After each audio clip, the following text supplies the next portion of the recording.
Hey, what is going on, everybody? It is Luke Beller with the Sideline Scoop. So in today's video, I'm going to break down two players who I'm going to be avoiding in the first round of fantasy football drafts. And so in this video, I'm going to take a look at both of these guys and tell you why I'm avoiding them.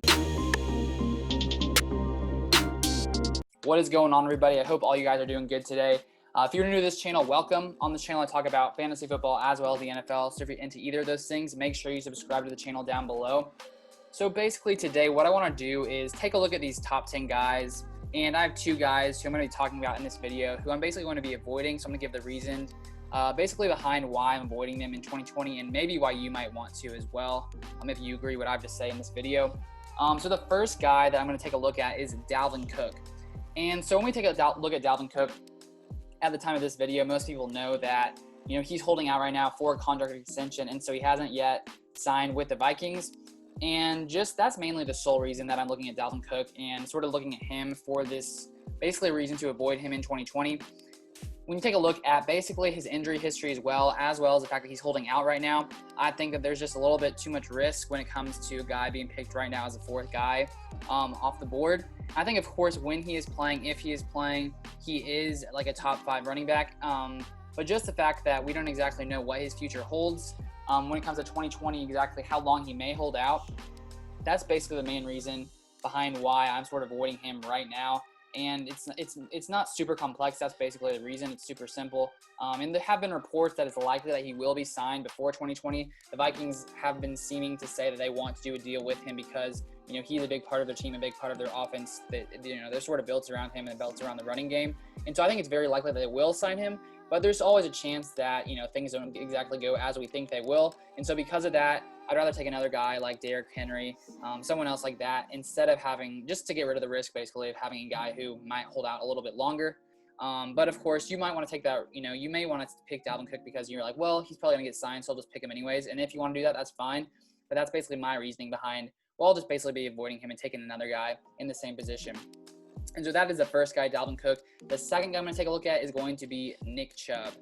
And so basically when we take a look at Nick Chubb, he's a monster, of course. He's amazing when it comes to running the ball. He's a great running back. And the only reason that I'm basically going to be avoiding him is because of Kareem Hunt. Because when you take a look at last season, here, I brought the splits app right here. So this basically is where it shows the splits. So in the split is when Kareem Hunt was basically playing. Out of split is when Kareem Hunt was not playing.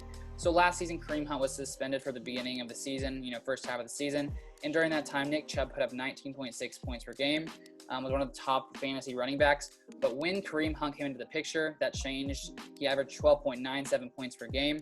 And so as you can see, Kareem Hunt takes away a lot of basically Nick Chubb's upside because Kareem Hunt is a talented back and they utilize both of them, and I expect him to do it again in the 2020 season. And so I'd rather take Kareem Hunt a little bit later in drafts than be picking Nick Chubb so early in the top 10, basically in the top of drafts, just basically because Kareem Hunt is going to take a lot of his work. And when you take a look at 2019 and basically their rankings when Kareem Hunt came in to start playing, Hunt was the RB17 in those last 8 games, and Nick Chubb was the RB15 in those last 7 games.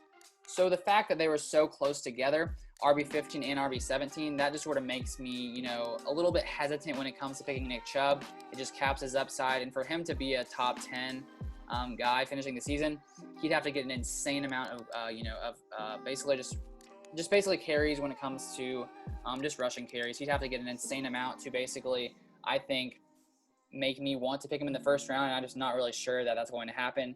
And so that's basically why I'm hesitant to pick Nick Chubb in 2020. So those are basically the two guys that I will likely be avoiding in 2020. Let me know down below if you guys agree with that. If you guys disagree, I'm happy to hear both points of view to sort of see what you guys might think as well. And if you have any other guys that you think you may be avoiding earlier in drafts, those are basically two of the guys that I just probably won't be picking, considering I think there's better options, a little more safety when it comes to basically guys in the top 10. But that's basically going to be all for this video. If you guys enjoyed it, I would really appreciate it if you like it down below. And if you want to see some more fantasy content in the future, make sure you subscribe to the channel. But that's going to be all for this video. I hope you guys enjoyed it, and I'll see you guys on the next one.